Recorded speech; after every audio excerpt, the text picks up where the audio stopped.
하나님께서 오늘 우리에게 주시는 말씀입니다. 요한 1서 3장 1절로 3절입니다. 다 같이 그 자리에서 일어나셔서 요한 1서 3장 1절로 3절 한 목소리로 하나님 말씀 믿음으로 선포하시고 아멘으로 받도록 하겠습니다. 시작.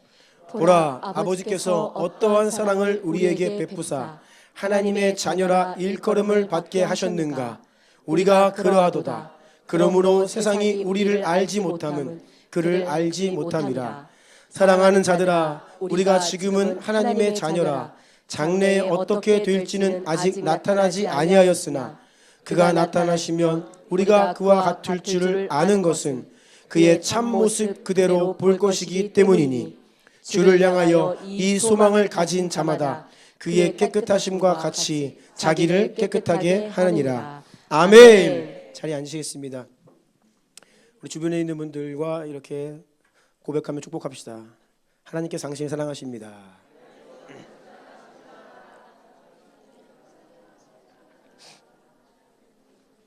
한 번 더 고백하세요. 저도 당신을 사랑합니다.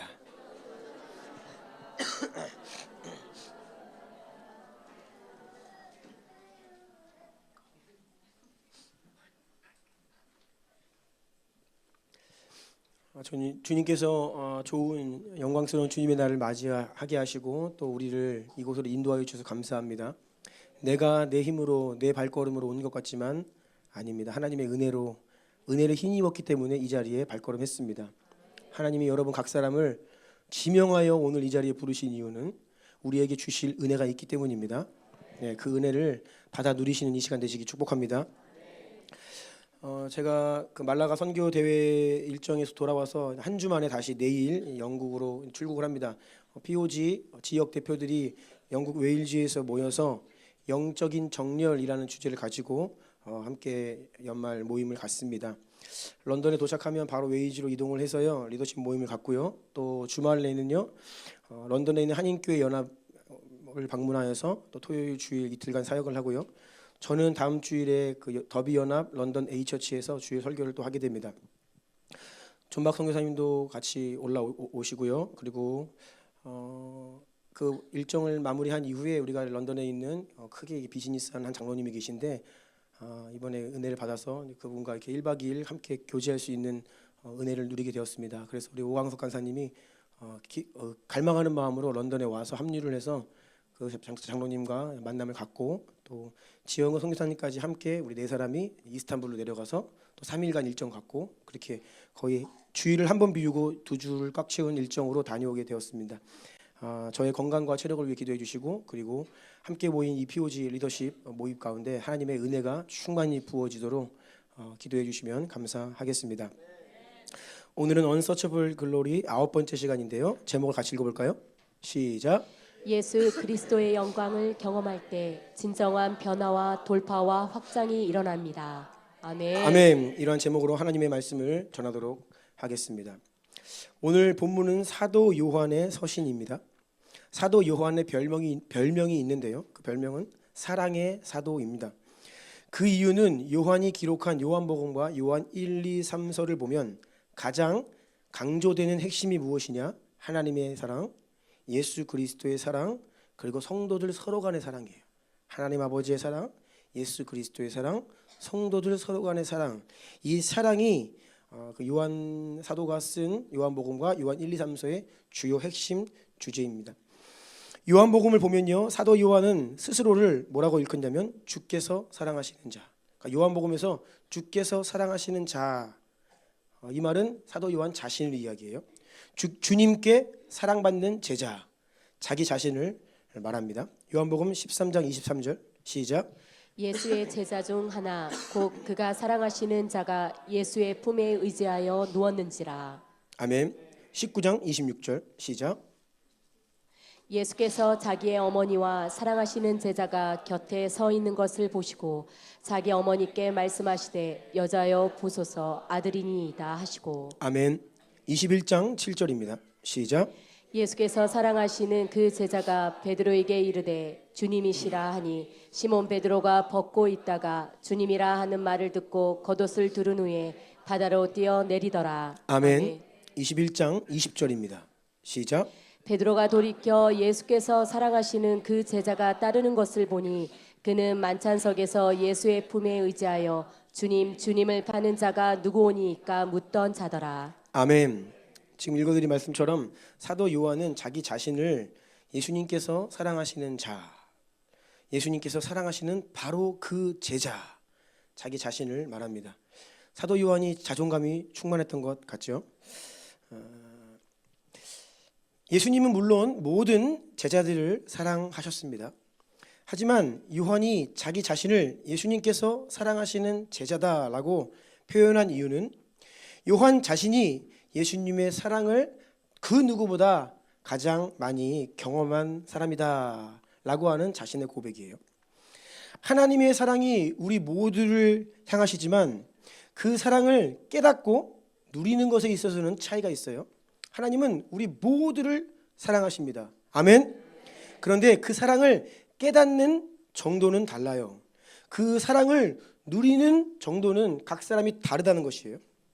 어떤 사람은요, 그 사랑 때문에 일평생 감사하고 감격하며 살아가는 성도들이 있는 반면, 또 어떤 성도는 여전히 어린 아이와 같아서 왜 하나님 나를 안 봐주시냐고, 나 좀 사랑해달라고 이런 불만족하며 살아갈 수도 있다는 것이에요.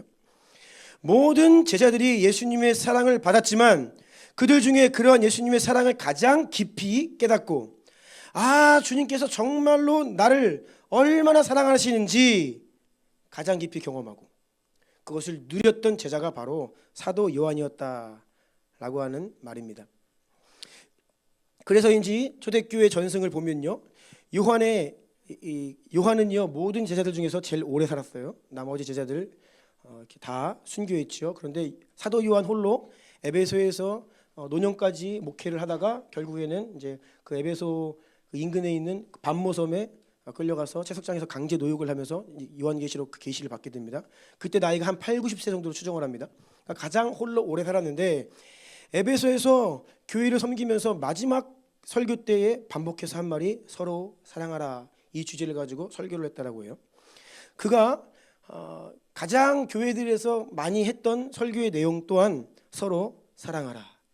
그러니까 너무 사랑하니까 요한의 제자들이 왜 그렇게 사랑만 이야기하십니까? 라고 이야기할 정도로, 이게 불평이었는지는 모르겠어요. 아무튼 그렇게 그의 설교의 주제도 늘 서로 사랑하라, 이 주제였다는 것이죠. 오늘 본문 요한 1서 3장 1절을 다시 함께 읽어볼까요? 시작. 보라, 아버지께서 어떠한 사랑을 우리에게 베푸사 하나님의 자녀라 일컬음을 받게 하셨는가. 우리가 그러하도다. 그러므로 세상이 우리를 알지 못하면 그를 알지 못함이라. 아멘. 아멘. 보라, 아버지께서 어떠한 사랑을, 자 여기서 어떠한 사랑을 이라고 하는 의미는 어떤 종류의 사랑인가 라고 하는 감탄사예요. 이것이 정말 어떤 종류의 사랑인가. 이 세상에서는 그 누구도 단 한 번도 본 적도 없고 경험한 적도 없고 상상할 수조차 없는 그런 종류의 사랑, 사람의 말로는 도무지 표현할 수가 없는, 설명하기 어려운 그런 종류의 사랑이라고 하는 의미예요. 보라, 얼마나 놀라운 사랑을 우리에게 베푸사 우리를 하나님의 자녀라 일컬음을 받게 하셨는가. 우리가 그러하도다. 아멘. 너무나 놀랍고 위대한 그 사랑을 어떻게 표현할 수가 없어서 계속 연이어서 감탄하고 있는 거예요. 와. 사도 요한이 남다르게 경험했던 하나님의 사랑은 과연 어떠한 사랑이었을까요? 요한 1서 4장 9절과 10절입니다. 시작. 하나님의 사랑이 우리에게 이렇게 나타난 바 되었으니 하나님이 자기의 독생자를 세상에 보내심은 그로 말미암아 우리를 살리려 하심이라. 사랑은 여기 있으니 우리가 하나님을 사랑한 것이 아니요 하나님이 우리를 사랑하사 우리 죄를 속하기 위하여 화목제물로 그 아들을 보내셨습니다. 아멘. 사도 요한이 경험한 하나님의 사랑은 어떤 추상적이거나 감상적인 그런 사랑이 전혀 아니었습니다. 그것은 바로 하나님께서 그 아들 예수 그리스도를 이 땅에 보내시고 십자가 위에 오르셔서 저와 여러분 우리를 대신하여 화목 제물이 되어주신 대속의 은혜. 다시요. 하나님께서 그 아들 예수 그리스도를 이 땅에 보내신 사랑. 예수님은 십자가에 오르셔서 우리를 대신하여 화목 제물 대신 대속의 은혜, 그 사랑을 이야기하고 있어요. 여러분, 화목 제물이다. 아름답게 들리나요? 이거는요, 도살장에 끌려가는 어린 양이에요. 여러분, 짐승이 도살당하는 장면을 우리 같은 일반인들은요, 두 눈을 뜨고 보기가 힘듭니다. 왜냐하면 너무나 잔인하고 참혹하기 때문입니다. 예수 그리스도의 십자가, 그가 우리를 대신하여 화목 제물이 되셨다라고 하는 말씀은 굉장히 잔인한 말씀이에요, 어떻게 보면. 그런데 이러한 십자가가 바로 하나님의 사랑이라는 것이죠. 요한복음 3장 16절 시작. 하나님이 세상을 이처럼 사랑하사 독생자를 주셨으니 이는 그를 믿는 자마다 멸망하지 않고 영생을 얻게 하려 하심이라. 아멘. 아멘. 하나님 아버지께서 우리를 사랑하셔서 그 아들을 제물이 되도록 도살장에 내어주었다는 거예요. 하나님의 사랑은 바로 이러한 십자가의 사랑이라는 것입니다. 이러한 고백을 사도 바울 또한 동일하게 합니다. 로마서 5장 8절입니다. 시작. 우리가 아직 죄인 되었을 때에 그리스도께서 우리를 위하여 죽으심으로 하나님께서 우리에 대한 자기의 사랑을 확증하셨느니라. 아멘. 아멘. 우리 한번 함께 이렇게 고백해 볼까요? 하나님의 사랑은 예수님의 십자가입니다. 아멘. 다시 한번, 하나님의 사랑은 예수님의 십자가입니다. 아멘. 저와 여러분, 우리가요, 이 고백을 명확하게 하지 않으면 사랑이라고 하는 단어가 추상적이 되어버리고 감상적인 말에 지나지 않을 수 있다는 겁니다. 세상에서 사랑을 얼마나 쉽게 이야기합니까? 사랑한다 이야기하고 또 사랑이 식었다 이야기해요. 그렇게 세상에서 흔하게 이야기하는 사랑이 아니라 진정한 사랑을 경험하고 또한 그러한 사랑으로 우리가 서로 사랑하기 원한다면 그 중심에 무엇이 있어야 되냐면, 다시 한번 따라하세요. 십자가. 아멘. 나는 정말 사랑하고 있는가? 십자가가 그 안에 있는지를 보시면 돼요. 그게 진짜 사랑입니다. 하나님을 사랑한다라고 하면서 자기 십자가 지지 않는 것은 사랑이 아닙니다. 누구든지 나를 따라오려거든 날마다 자기를 부인하고 자기 십자가를 지고 나를 따를 것이라. 예수님 사랑하여 따르려면요, 십자가 지고 따르라는 거예요. 다른 십자가 아니라 자기 십자가입니다. 자기 십자가. 우리가 만약 서로 사랑한다라고 고백한다면 서로를 위해 무슨 십자가를 지고 있어야 된다는 거예요. 십자가가 없다면 그것은 사랑이라고 할 수 없습니다. 우리가 교회를 사랑하고 공동체를 사랑한다라고 고백한다면 그 중심에 공동체의 유익을 위해, 하나님의 영광을 위해 우리 각자가 져야 할 나의 십자가가 있어야 한다라는 것입니다. 아멘. 십자가 안에서 사랑이 추상적이고 감상적이 아니라 실제가 될 수 있습니다. 다시 말씀드립니다. 진정한 사랑은 감상적이고 그저 낭만적인, 입으로만 대충 어떻게 때울 수 있는 그런 사랑이 아니에요. 오늘 본문 2절입니다. 시작. 사랑하는 자들아, 우리가 지금은 하나님의 자녀라. 장래에 어떻게 될지는 아직 나타나지 아니하였으나 그가 나타나시면 우리가 그와 같을 줄을 아는 것은 그의 참모습 그대로 볼 것이기 때문이니. 아멘. 아멘. 이 말씀 안에 아주 놀라운 진리가, 계시가 담겨 있습니다. 그가 나타나시면 우리가 그와 같을 줄 아는 것은 그의 참모습 그대로 볼 것이기 때문이니. 아멘. 이 말씀의 의미가 오늘 우리에게 깊이 깨달아지고 새겨지기를 축원합니다. 이 말씀은요, 앞으로 예수님께서 이 땅에 다시 오시는 그날에 대한 말씀입니다. 그때에 예수님이 이 땅에 다시 오시는 그날에 우리 각 사람은 영광스러운 부활의 몸을 입고 영화롭게 변화될 것을 성경이 약속하고 있죠. 우리가 처음 예수님을 믿으면 우리가 모든 죄를 용서받고 의롭다 칭함을 받지요. 칭의라고 합니다. 그렇게 하나님의 자녀가 되고 의롭다 칭함받은 우리들은요, 이제 하나님과 함께 이 땅을 살면서 점점점 예수님을 닮아가죠. 성화라고 합니다. 그리고요, 결국 예수님 이 땅에 다시 오실 때 우리는 영광스럽게 영화롭게 변화될 것입니다. 아멘. 그런데 그러한 변화의 이유가 여기 기록되어 있는 거예요. 그의 참모습 그대로 보기 때문에 우리가 변화된다라는 것이에요. 자, 그리스도의 참모습, 그리스도의 영광을 있는 그대로 볼 것이기 때문에 그때에는 그 그리스도의 영광, 그리스도의 모습 있는 그대로를 볼 것이기 때문에 우리가 그와 같이 영광스러운 모습으로 변화될 것이다. 이게 앞으로 우리가 경험하게 될 영화입니다. 아멘. 그리스도의 영광을 보고 경험하는 정도의 차이, 그 깊이의 차이, 우리가 이 부분을 인식을 해야 돼요. 하나님의 참모습을, 즉 그리스도의 참모습을, 그 영광을 우리가 얼마나 더 가까이서 볼 수 있는가, 그것을 얼마나 더 깊게 경험할 수 있는가, 그 예수님의 영광을 얼마나 더 실제적으로 체험할 수 있는가, 여기에 따라서 우리의 변화가 결정된다는 거예요. 아멘. 우리가 왜 예수님이 오시는 그날에 죄가 없는 영광스러운 상태로 완전하게 영화롭게 변화된다, 어떻게 그렇게 될 수 있는가? 그 이유는요, 완전하신 하나님을 거리 제한 없이 그분과 온전하게 연합하기 때문입니다. 아멘. 우리가 이 땅에서 예수님을 아무리 경험하고 해도요, 예수님이 이 하나님 보좌 우편에 계신데요, 우리가 경험하는 이 수준은요, 앞으로 장차 경험하게 될 그 수준에 비하면 낮은 차원이라는 거예요. 그때에는 온전히 그분을 볼 수 있고 온전히 예수님과 연합할 수 있기 때문에 우리가 온전히 변화된다는 거예요. 아멘. 우리가 영광스럽게 영화롭게 된다는 것은요, 다른 데 있지 않고 그 영광스러운 예수님과 완전히 하나가 된다.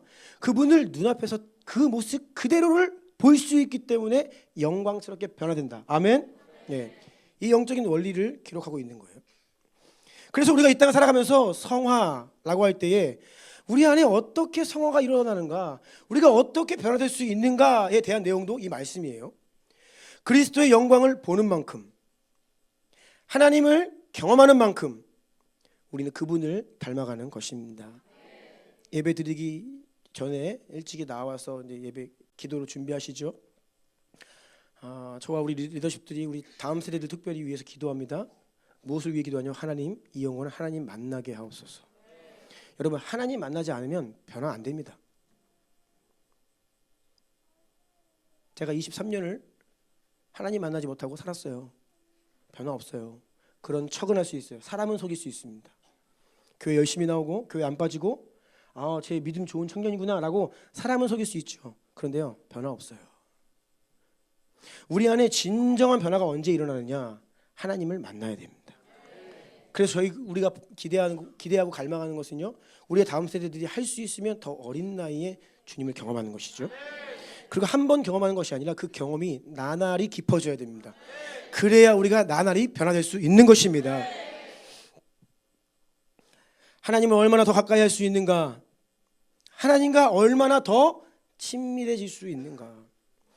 하나님을 얼마나 더 깊이 경험할 수 있는가? 우리는 그만큼 변화된다는 것을 믿으시기를 바랍니다. 그런데 여러분 잘 보세요. 사도 요한이 자기 스스로를 내가 하나님의 사랑, 그리스도의 사랑을 가장 많이 경험한 자입니다라고 고백을 하며 살았던 사람이라고 했어요. 그리고 그가 경험한 그 하나님의 사랑은 다른 게 아니라 십자가예요. 예수님께서 십자가에 달리시면서부터 죽으시고 그곳에서 내려오실 때까지 예수님의 십자가 처형을, 그 모든 과정을 가장 가까이에서 바라본 한 사람이 있습니다. 그가 누굴까요? 사도 요한입니다. 다른 제자들은요, 다 도망갔어요. 예수님의 십자가를 사실 다른 제자들은 목격하지 못했습니다. 무서워서 도망갔어요. 모르겠어요. 저기 멀리, 저희 동산 너머로, 저 멀리서 그냥 어렴풋이 눈물 흘리면서 예수님 죽어가는 모습 본지는 모르겠어요. 근데 그런 내용은 성경에 기록되어 있지 않아요. 다른 모든 제자들은 다 도망갔습니다. 뿔뿔이 흩어졌어요. 근데 사도 요한 한 사람만 예수님의 어머니 마리아 모시고 예수님 십자가 지시고 갈보리 언덕 오르실 때 따라갔습니다.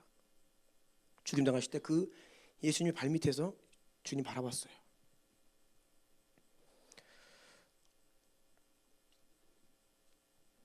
제자들 중에서 유일하게 예수님의 십자가 곁을 지키고 그 십자가의 그 참혹한 고통을 보고 듣고 눈물 흘린 사람이 요한입니다. 요한은 예수님의 십자가 가까이에서 정말 피부에 와 닿을 만큼 예수님이 어떤 고통을 받으셨는지를 보았습니다. 예수님의 고통과 절규와 신음소리를 들었습니다. 로마 군인들이 망치질을 한 번 할 때마다 예수님이 막 그 신음하시는 소리를 다 들었어요. 그리고 마지막까지 예수님이 숨을 거칠게 내어주신 그 예수님의 숨소리도 들었습니다. 사도 요한은 그렇게 십자가를 목격했어요. 그래서인지 그는 누구보다 십자가를 통해 계시된 하나님의 사랑을 가장 많이 내가 받았다, 내가 그 사랑을 가장 많이 경험했다 라고 스스로 고백하게 된 것은 아닐까 제가 생각을 해보게 되었습니다. 우리가 만약 그리스도의 영광을, 주님이 얼마나 우리를 사랑하셨기에 십자가를 지셨는지 그 십자가를 온전히 보고 경험할 수 있다면 우리는 그와 같이 변화될 것입니다. 하지만 우리가 이 땅을 살아가면서요, 우리 모두가 한 번 죽음을 맞이하죠. 그 이유가 있어요.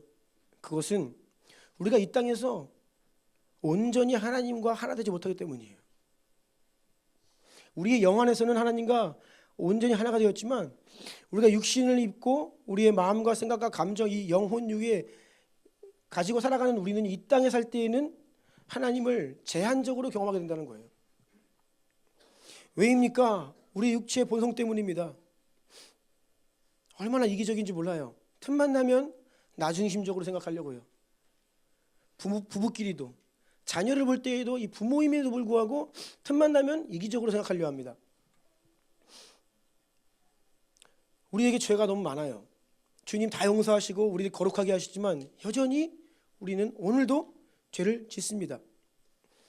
그리고 우리가 살아가는 이 세상이 죄로 인해 타락한 세상이에요.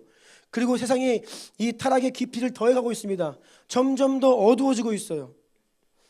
우리 이런 것들이 우리에게 장애물이 되고 걸림돌이 되어서 우리는 오늘도 여전히 죄의 유혹을 받고 또 때로 죄를 지며 살고 있습니다. 물론 우리가 십자가 앞에 나와 회개하고 주님의 보혈로 나 연약함을 씻어버리고 그러면 주님께서 용서해 주시고 정결함을 주시지만, 그러면서 그렇게 기도하고 그렇게 용서받고 되돌아서서 또 이기적인 마음 품고 죄짓고 미워하고 판단하고 정죄하고, 이게 이 땅을 살아가는 우리의 모습이지 않습니까? 그래서 우리가 주님을 경험을 하는데 너무 제한적으로 경험한다는 거예요. 우리의 연약함들이 하나님과 우리 사이에 걸림돌이 된다는 거예요. 우리가 이 땅에서 누리는 하나님과의 연합과 동행은 완전하지가 않기 때문에, 다시 말씀드려요, 영 안에서는요 완전하지만 우리 육신을 가지고 살아가는 삶 가운데서는 그것이 완전하지가 않다는 거예요. 너무나 많은 순간 하나님 잊고 살아요. 어떤 억울한 일을 당하거나 화가 나면요, 그 순간에 주님 온데간데 안 계시잖아요. 막 내 육신이 막 나를 지배하고 막 험한 말을 하고 미워하는 말을 하고 정죄하고, 이게 우리의 모습이잖아요. 그렇기 때문에 우리는 이 땅을 살면서 결국 죽음을 맞이합니다. 주님께서 왜 이 땅에 다시 오십니까? 지금 말씀드린 이 모든 죄의 잔재들, 우리의 육신의 본성들, 이제는 완전히 청산하시고 그리스도와의 완전한 연합을 우리 안에 이루시고 우리로 하여금 비로소 그리스도의 영광, 그 참모습 그대로를 보게 하시려고 이 땅에 다시 오시는 것입니다.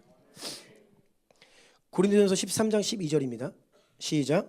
우리가 지금은 거울로 보는 것 같이 희미하나 그때에는 얼굴과 얼굴을 대하여 볼 것이요 지금은 내가 부분적으로 아나 그때에는 주께서 나를 아신 것 같이 내가 온전히 알리라.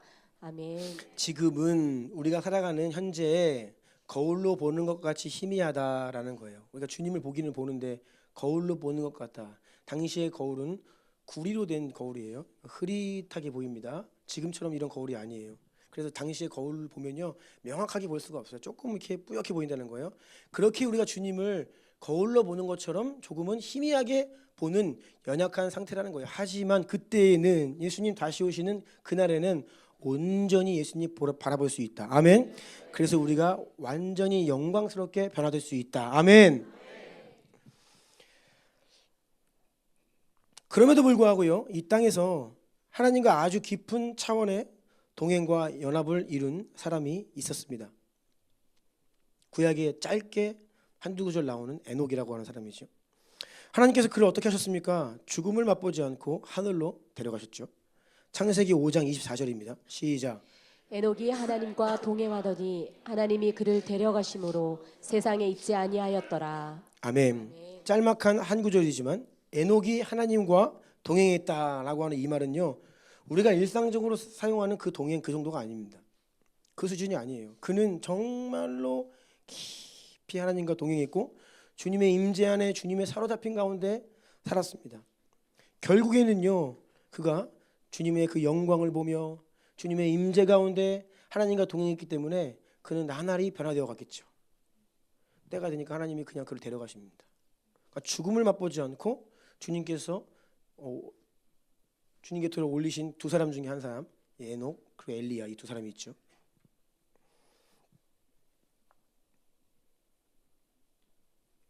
참 놀랍고 신비로운 사건입니다. 저는 오늘 우리가 어떻게 하면 그리스도의 영광을 더 온전히 볼 수 있을지, 제한적이고 한계가 있지만 그럼에도 불구하고 하나님은 우리에게 모든 가능성을 열어놓으셨거든요. 어떻게 하면 이 땅을 살아가는 동안에 우리가 그리스도의 영광을 더 온전히 바라볼 수 있을지, 어떻게 하면 그리스도의 참모습 그대로를 더 경험할 수 있는지에 대한 갈망이 저와 여러분 우리 안에 오늘 더욱 일어나기를 간절히 원합니다. 왜냐하면 그것을 본 만큼 내가 변화될 수 있기 때문입니다. 따라해 보세요. 경험한 만큼 변화됩니다. 아멘. 그 영광의 풍성함 안에 거함으로 하나님과 동행하는 깊이만큼 우리는 변화와 돌파와 성장을 경험할 수 있습니다. 사도 바울이 회심 전에 이 살기와 기세가 등등했습니다. 그래서 체포영장을 들고 다메섹의 그리스도인들을 잡으려고 가던 길에 호련히 하늘로부터 빛이 그를 둘러 비치죠. 너무나 찬란하고 밝은 그리스도의 영광의 빛이 그를 비추어 그의 눈이 멀게 됩니다. 얼마나 극적으로 예수님을 만났습니까? 사울아 사울아 내가 어찌하여 나를 핍박하느냐. 하늘로부터 신령한 예수님의 음성이 들렸어요. 정말 극적으로 예수님 만났죠. 자, 극적으로 예수님을 만난 사도 바울, 극적으로 변화됩니다. 바로 엊그제까지 예수님 믿는 사람 죽이고 잡아다가 옥에 가두고 핍박하던 자가 하루아침에 즉시로 예수님을 복음을 전하는 전도자로 변화되었어요. 사도행전 9장 20절로 22절입니다. 시작. 즉시로 갓 회당에서 예수가 하나님의 아들이심을 전파하니 듣는 사람이 다 놀라 말하되 이 사람이 예루살렘에서 이 이름을 부르는 사람을 멸하려던 자가 아니냐. 여기 온 곳도 그들을 결박하여 대제사장들에게 끌어가고자 함이 아니냐 하더라. 사울은 힘을 더 얻어 예수를 그리스도라 증언하여 다메섹에 사는 유대인들을 당혹하게 하니라. 아멘. 그냥 극적으로 주님 만나서 그냥 극적으로 드라마틱하게 인생이 바뀌어버렸죠. 여러분, 하나님을 극적으로 만나면 극적으로 변화됩니다. 여러분, 하나님을 진짜 만나면 진짜 변화됩니다. 거룩하신 하나님을 만나면 우리는 거룩해집니다. 크고 두려우신 하나님을 만나면 하나님을 경외하게 됩니다. 하나님의 사랑을 경험하면 우리 또한 비로소 사랑할 수 있게 됩니다. 이것이 모든 문제의 근본 이유입니다. 내 안에 왜 사랑이 없는가? 나는 왜 사랑이 안 되는가? 하나님의 사랑을 내가 더 깊이 경험하지 못하기 때문이에요. 내가 왜 형제 자매를 위해 십자가를 지지 못하는가? 내가 왜 그리스도의 몸된 교회와 하나님의 영광과 나라를 위하여 십자가 지기를 힘들어하는가? 예수님의 십자가를 그만큼 얕게 경험하기 때문이에요.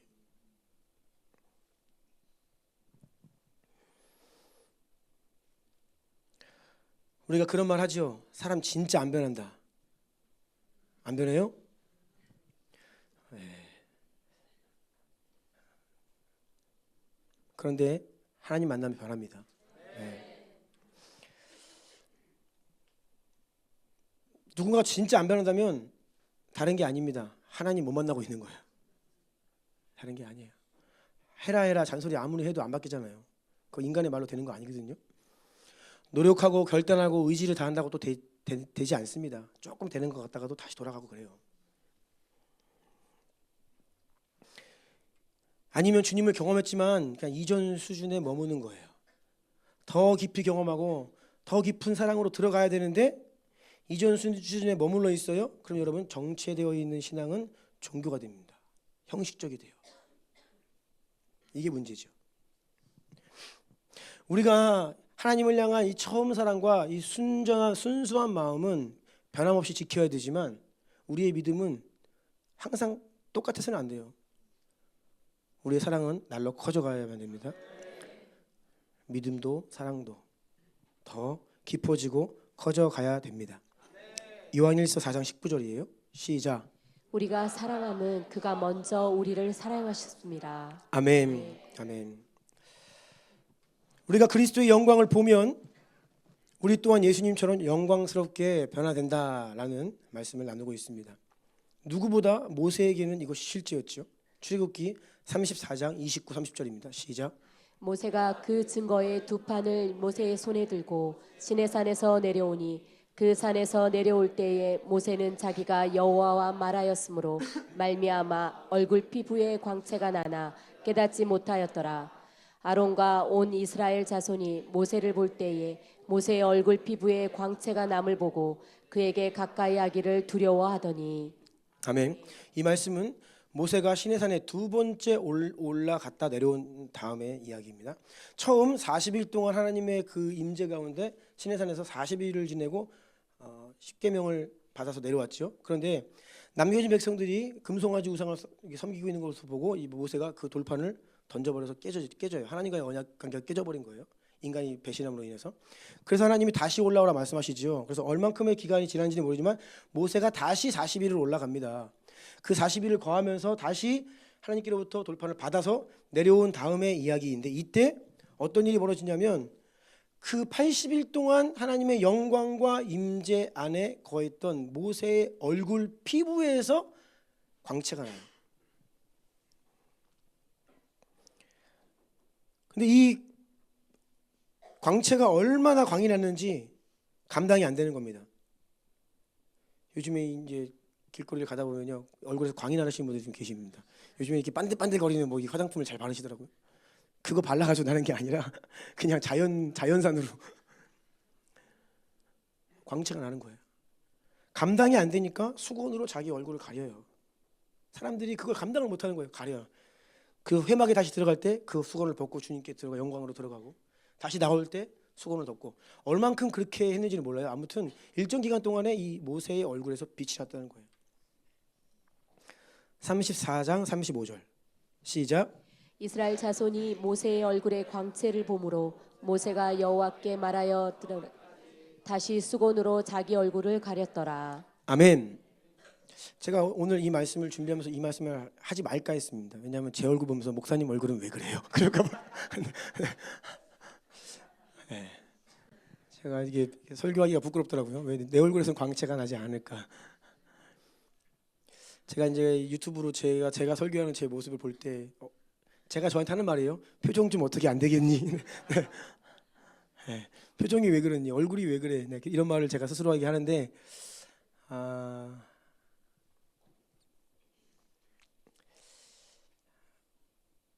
우리가 주님의 영광을 더 보기를 원합니다. 예. 주님의 얼굴을 정말 보기를 원합니다. 그래야 우리가 다 변화되기를 원합니다.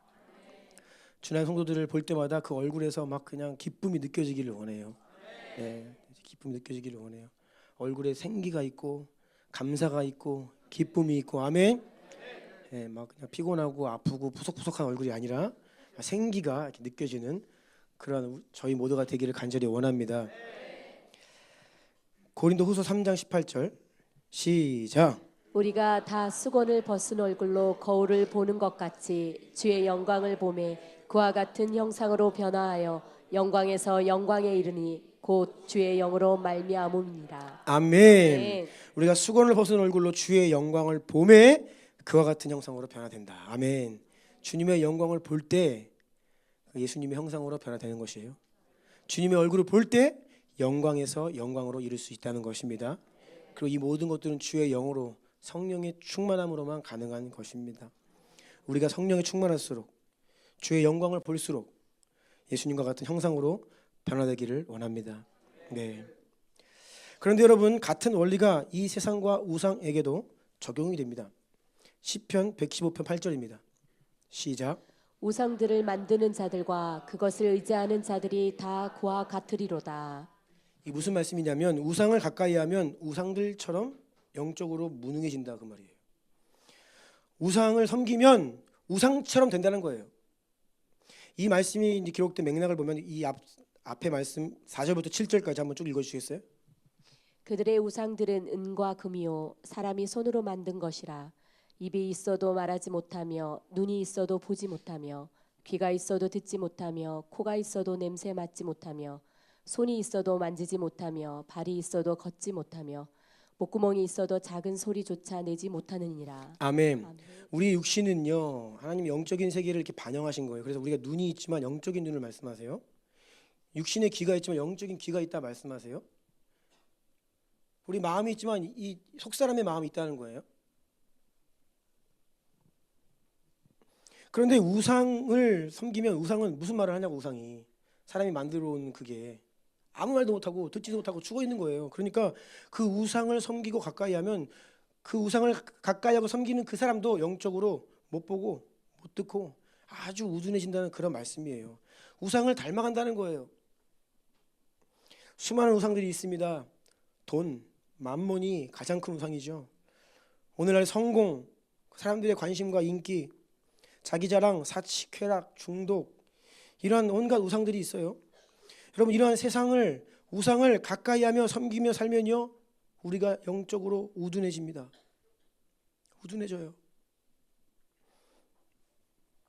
그리고 결국 대부분은요 야망과 쾌락 그리고 음란으로 빠져버리게 됩니다. 돈 많은 사람들이 결국 어디로 가요? 육적인 쾌락으로 가는 거예요. 권력을 가진 자들이 어디로 갑니까? 육신의 쾌락을 추구하며 사는 거예요. 뭐 음악과 예술, 뭐 엔터테인 그 끝자락에 뭐 있냐고요? 음란이 있잖아요. 그 끝에 결국 육신의 쾌락을 위해 살게 된다는 거예요. 영혼을 망치고 멸망의 길을 간다는 것이죠. 왜요? 못 보는 거예요. 내가 어디로 가는지. 하나님의 음성을 못 듣는 거예요. 우둔하시는 거예요. 왜요? 우상을 섬기니까. 우상을 보니까. 우상을 보면 우상처럼 우둔해져요. 우리의 시선을 세상으로부터 주님께로 돌이켜야 합니다. 우린 예수님 바라보아야 됩니다. 예수님만 갈망해야 됩니다. 예수님만 섬겨야 됩니다. 예수 이름만 불러야 됩니다. 예수 이름만 붙들어야 됩니다. 믿음은 바라는 것들의 실상이다 했습니다. 여러분 무엇을 바라고 있습니까? 그리고 여러분 무엇을 바라보고 사십니까? 여러분 무엇을 가까이 하며 살고 있습니까? 여러분 무엇을 경험하며 살고 계십니까? 어떤 소리를 듣고 계십니까? 그것이 무엇입니까? 그것을 닮아간다는 거예요. 다음 세대들을 원수가 이걸로 지금 접수하고 있는 거예요. 보는 거, 듣는 거, 생각들 다 온갖 세상의 것들로 미혹해가지고 거기에 그거 보고 그 뭐예요? 그렇게 되는 거예요. 세상이 왜 이렇게 음란해졌습니까? 온갖 음란한 노래 듣는 거예요. 음란한 거 보는 거예요. 그러면 음란하게 살게 됩니다.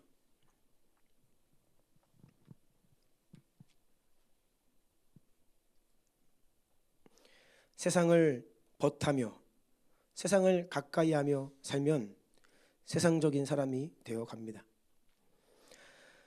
사도 바울은 다음과 같이 고백했어요. 빌립보서 3장 8절과 9절입니다. 시작. 또한 모든 것을 해로 여김은 내 주 그리스도 예수를 아는 지식이 가장 고상하기 때문이라. 내가 그를 위하여 모든 것을 잃어버리고 배설물로 여김은 그리스도를 얻고 그 안에서 발견되려 함이니 내가 가진 의는 율법에서 난 것이 아니요 오직 그리스도를 믿는 곧 믿음으로 하나님께로부터 난 의라. 아멘. 8절 보니까 내가 모든 것을 해로 여긴다. 다른 그 모든 것들은 다 해로 여긴다. 왜냐하면 내 주 그리스도 예수를 아는 지식. 그러니까 이 예수님을 안다라고 하는 건 경험한다는 거예요. 그분을 경험하는 것, 그분의 영광을 체험하고 그 십자가 안에 거하는 것, 그것을 깨닫는 것, 이것들을 다 말하는 거예요. 그것이 가장 고상하기 때문이다. 최고라는 말이에요. 이것이 내 인생에 가장 가치 있다는 말이에요. 가장 중요하다는 거, 이 말입니다. 뭐가요? 예수님을 경험하는 것이, 십자가 앞으로 나아가는 것이 가장 중요하다 고백하고 있습니다. 저 여러분, 우리에게도 이러한 갈망이 더욱 일어나기를 원합니다. 오직 예수가 우리의 갈망이 되기를 원합니다. 마지막으로 오늘 본문 3절이에요. 3절 시작. 주를 향하여 이 소망을 가진 자마다 그의 깨끗하심과 같이 자기를 깨끗하게 하느니라. 아멘. 네. 주님의 영광을 더 깊이 경험하는 것은요, 나 자신을 깨끗하게 하는 회개와 거룩과 늘 함께 가더라고요. 아까 말씀드린 것처럼 우리 안에 죄와 연약함들이 하나님을 더 알지 못하게 가로막는 장애물이에요. 그래서 주님을 더 알기를 갈망하는 자는요, 예수의 십자가 앞으로 더 부지런히 나아가 무릎 꿇고 회개하고 통해 자복하고 예수의 보혈을 힘입기를 원하는 것이죠. 우리를 정결케 해주시기를 원하는 거예요. 주님 더 거룩해 하옵소서라는 갈망이 있는 거예요. 왜냐하면 그래야, 거룩해 주셔서 뭐 하려고요? 그래야 하나님을 더 경험할 수 있기 때문이죠. 또 하나님을 경험하면요, 경험할 때에 어떤 일이 일어납니까? 나의 죄가 깨달아지고 통해 자복의 역사가 일어나요. 우리가 의지적으로도 기도하죠. 알고 지은 죄, 모르고 지은 죄, 보이는 죄, 보이지 않는 죄, 의식적으로 무의식적으로 지은 모든 죄를 회개합니다. 하지만 그러한 우리의 의지적인 회개를 넘어서 통해 자복의 영이 부어지면요, 회개가 막 되거든요. 이게 언제 일어나냐면 하나님의 영이 우리에게 임했을 때 일어나는 일이에요. 하나님이 우리에게 임하실 때 무슨 작업을 하느냐면 먼저 우리를 정결케 하시는 거예요. 우리를 성전 삼으셔서 더 오기를 원하시기 때문에 우리를 정결케 깨끗게 하시고 오시는 거예요. 그래서 먼저 통해 자복의 영을 부어주신 것이죠. 회개가 터진다? 은혜 받는 기회입니다. 회개가 터지면요, 엄청난 은혜가 부어지는 거예요. 아멘. 하나님께서 불타는 떨기나무에서 모세를 부르실 때에 뭐라고 말씀하십니까? 출애굽기 3장 5절입니다. 시작. 하나님이 이르시되 이리로 가까이 오지 말라. 내가 선 곳은 거룩한 땅이니 내 발에서 신을 벗으라. 아멘. 네가 지금까지 네 의지로, 네 육신으로, 네 혈기로 온갖 돌아다녔던 그 발에 신발 벗어라. 그거 더럽다 하면서 거룩한 곳으로 초청하시는 거예요. 하나님께서 이스라엘 백성들에게 시내산에 강림하실 때에도 먼저 백성들로 하여금 자신을 정결하게 거룩하게 준비하여 주님을 맞이할 준비시키십니다. 출애굽기 19장 10절 11절 시작. 여호와께서 모세에게 이르시되 너는 백성에게로 가서 오늘과 내일 그들을 성결하게 하며 그들에게 옷을 빨게 하고 준비하게 하여 셋째 날을 기다리게 하라. 이는 셋째 날에 나 여호와가 온 백성의 목전에서 시내산에 강림할 것임이니. 아멘. 하나님이 영광으로 그들에게 찾아오시고 임재하시기를 원하시기 때문에 뭘 요구하시냐면 준비해라, 정결하게 해라, 정돈해라, 그런 말씀을 하시는 거예요. 이스라엘 백성들이 여리고 큰 전투를 앞둔 상황에서 하나님이 할례를 명령하세요. 여호수아 5장 2절이에요. 시작. 그때 여호와께서 여호수아에게 이르시되 너는 부싯돌로 칼을 만들어 이스라엘 자손들에게 다시 할례를 행하라 하시매. 네. 아멘. 정결케 하시는 거예요. 하나님과의 언약을 기억하게 하시는 거예요. 너희는 그냥 백성이 아니라는 거죠. 할례는 언약 백성의 상징이잖아요. 너희는 그냥 이 땅에 태어나서 너희가 원하는 것대로 그냥 그렇게 먹고 사는 존재가 아니라 너는 나의 백성이다. 너는 나의 말에 순종해야 된다. 하나님의 나라와 그의 의를 위하여 부름받은 하나님의 백성인 것을 기억하라는 것이죠. 우리의 몸과 마음을 다시 한번 정결케 하고 주님 앞에 정결되기를 주님께서 명하고 계시는 것입니다. 그리고 여호수아에게 나타나셔서 모세에게 말씀하신 것처럼 그 신을 벗으라 말씀하십니다. 여호수아 5장 15절 시작. 여호와의 군대 대장이 여호수아에게 이르시되 내 발에서 신을 벗으라. 내가 선 곳은 거룩하니라 하니 여호수아가 그대로 행하니라. 아멘. 그래서 이렇게 하나님께서 할례를 명하시고 여호수아에게 그 신을 벗으라 말씀하시고, 그리고 이제 여리고성을 가잖아요. 근데 이 여리고성의 전투는요, 임재 전쟁이었어요. 이거는 그냥 전투가 아니었습니다. 하나님의 언약궤를 맨 제사장들이 앞에서 예배를 하면서 가는 거예요. 하나님의 거룩한 임재를 그 땅으로 초청했다고요. 그래서 그 하나님의 거룩한 임재가, 그 영광이 여리고성을 무너지게 역사하셨죠. 아멘. 그런데 그렇게 영광스러운 여리고 전투에서 큰 승리를 한 이스라엘 백성들이 바로 다음 아이성 가는데 작고 뭐 여리고성에 비하면 아무것도 아니에요. 그런데 큰 패배를 당하죠. 왜입니까? 아간이 범죄를 저질러요. 그 하나님의 백성들 가운데 죄가 교묘하게 들어온 겁니다. 그럼 하나님이 역사하실 수 없는 거예요. 그 문제 해결해야 된다는 거예요.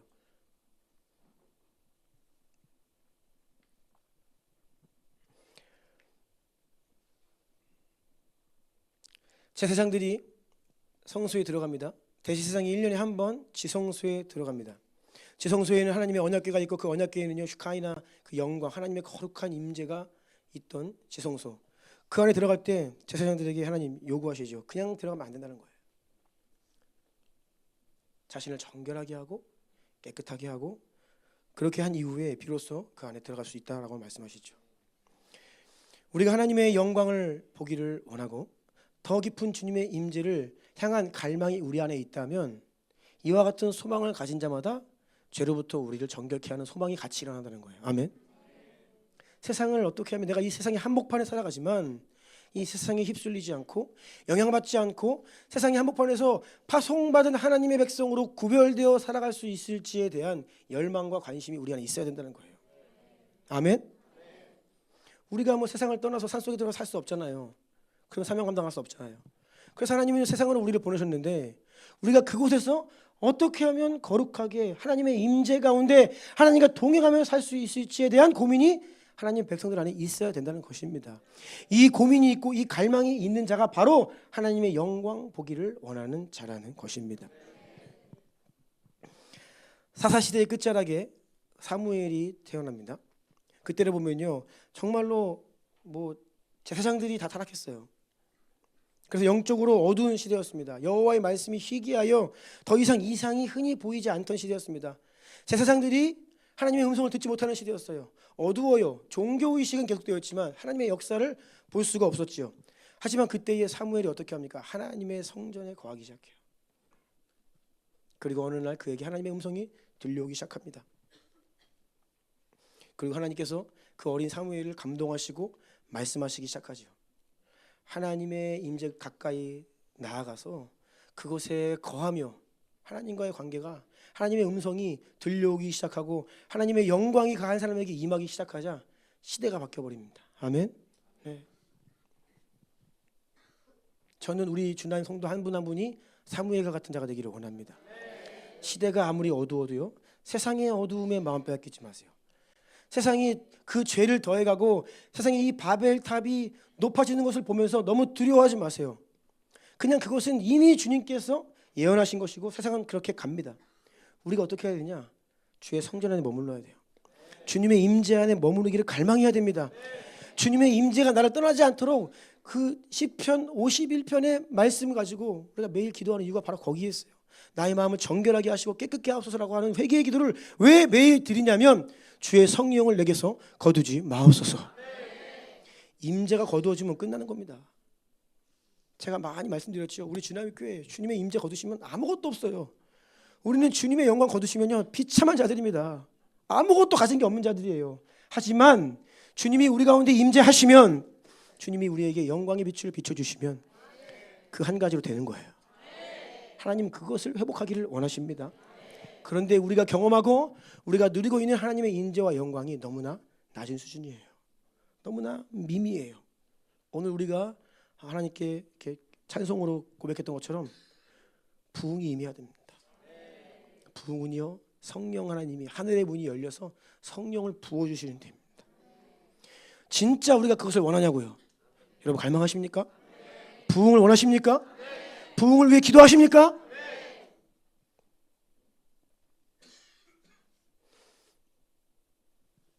욥 쭉 넘어가서요. 6기 42장 5절 6절 시작. 내가 주께 대하여 귀로 듣기만 하였사오나 이제는 눈으로 주를 배옵나이다. 그러므로 내가 스스로 거두어 드리고 티끌과 제 가운데에서 회개하나이다. 아멘. 욥이 본래 마음이 정직하고 하나님 앞에 온전한 자였지만 그가 하나님에 대해서 귀로만 들었지만 이제는 눈으로 주를 보았다. 그러니까 하나님을 깊이 경험하니 그 안에서 회개가 일어납니다. 스스로 거두어드리고 티끌과 제 가운데에서 회개하나이다. 아멘. 우리에게 그렇게 하나님이 더 깊이 우리를 만나주셔서 우리 안에 더 깊은 차원의 회개가 일어나기를 간절히 원합니다. 누가복음 5장 8절입니다. 시작. 시몬 베드로가 이를 보고 예수의 무릎 아래에 엎드려 이르되 주여 나를 떠나소서 나는 죄인으로소이다 하니.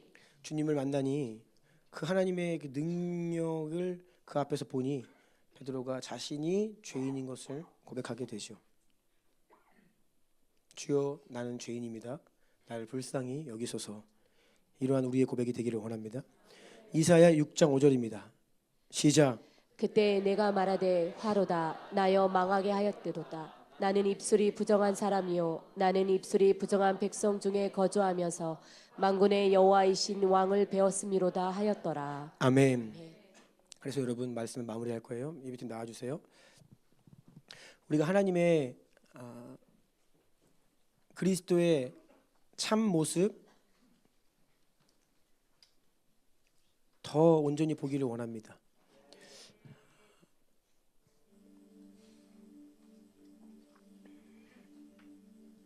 하나님의 사랑을 더 경험하기를 원해요. 하나님의 사랑에 푹 잠기기를 원해요. 그런데 그 사랑은요 십자가라고 했어요. 그러니까 우리는 십자가 붙들어야 돼요.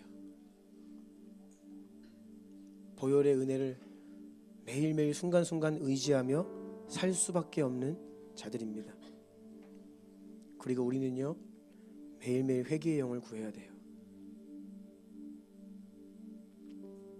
우리 자신을 예수의 보혈을 힘입어 정결케 매일매일 정결케 되어야 우리가 비로소 주님의 영광을 매일매일 더 깊이 볼 수 있고 경험할 수 있습니다.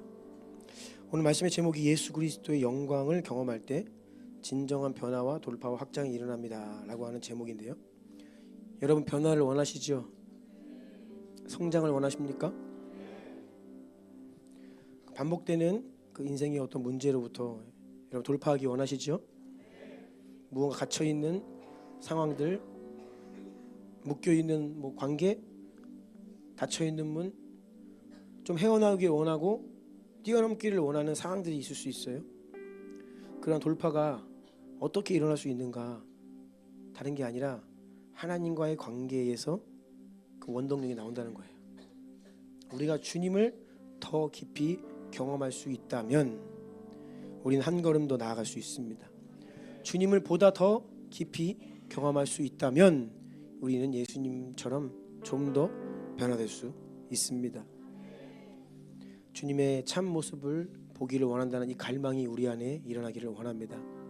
사도 바울 고백, 예수 그리스도를 아는 지식이 가장 고상합니다라고 한 그 고백이 오늘 나의 고백이 되기를 원합니다. 주님의 영광을 보게 하옵소서. 하나님의 사랑을 경험하게 하옵소서. 십자가 앞으로 더 깊이 들어가게 하옵소서. 여러분 이러한 갈망을 가지고 한번 기도하기를 원해요.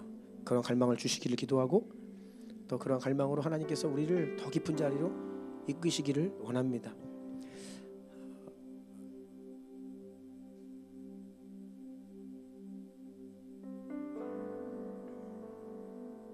하나님께서 우리에게 베푸신 은혜에 감사하죠. 감사합니다. 그런데 주님은 더 부어주기 원하세요. 하나님이 우리 주나님 교회를 귀히 여기셔서 우리에게 은혜 주시고 임재해 주시는 은혜가 너무나 감사하지요. 그런데 하나님은요 그것만이 아니다. 사실 그것은 아무것도 아니다. 하나님 마음 그런 것 같아요. 우리에게 더 부어주기를 원하십니다. 더 찬란한 빛을 우리에게 비추시기를 원해요. 그래서 우리가 더 농도 있는 임재 가운데 예배드리기를 원하고, 말씀이 선언되고 막 기도가 선포되고 우리가 하나님을 찬송할 때에 천국이 막 이 안에 임하기를 원해요. 치유가 일어나고 통해 자복이 일어나고 막 묶임들로부터 풀어지고 막 축사의 역사가 일어나고, 그러한 놀라운 일들을 하나님께서 오늘 우리 교회 가운데 보기를 원하십니다. 그 회복을 우리 안에 보기를 원하십니다. 주님은 그것을 원하시는데 과연 내가 그것을 원하고 있냐? 네 주님, 저도 그것을 원합니다. 네 주님, 그것이 나의 한 가지 갈망입니다. 네 주님, 예수 그리스도를 아는 지식이 그것이 나에게 가장 가치 있는 일이고 내 인생에 가장 중요한 일입니다라고 우리가 오늘 믿음의 고백을 주님께 드리기를 원합니다. 한번 기도합시다. 들은 말씀을 가지고 기도할 거예요. 여러분 마음의 중심을 올려드리세요. 정말 그런 갈망이 있다면 그 갈망을 가지고 주님께 기도하세요. 내 안에 그런 갈망이 부족하다 느끼시면요, 그 갈망을 구하세요. 진짜 중요한 것, 가장 가치 있는 것, 가장 고상한 것, 그것을 내가 구하기를 원하고 그곳에 사로잡힌 인생이 되기를 원합니다. 사도 요한처럼 주님의 사랑을 깊이 경험하기를 원합니다. 사도 바울처럼 하나님을 더 깊이 경험하기를 원합니다. 그리하여 내가 변화되기를 원합니다. 영광에서 영광으로 변화되기를 원합니다. 더 주님께로 가까이 나아가기를 원합니다. 더 깊은 임재 안에 거하기를 원합니다. 우리 두 손을 들고 주의 이름 세 번 부르고 간절히 기도하며 나아갑시다. 주여!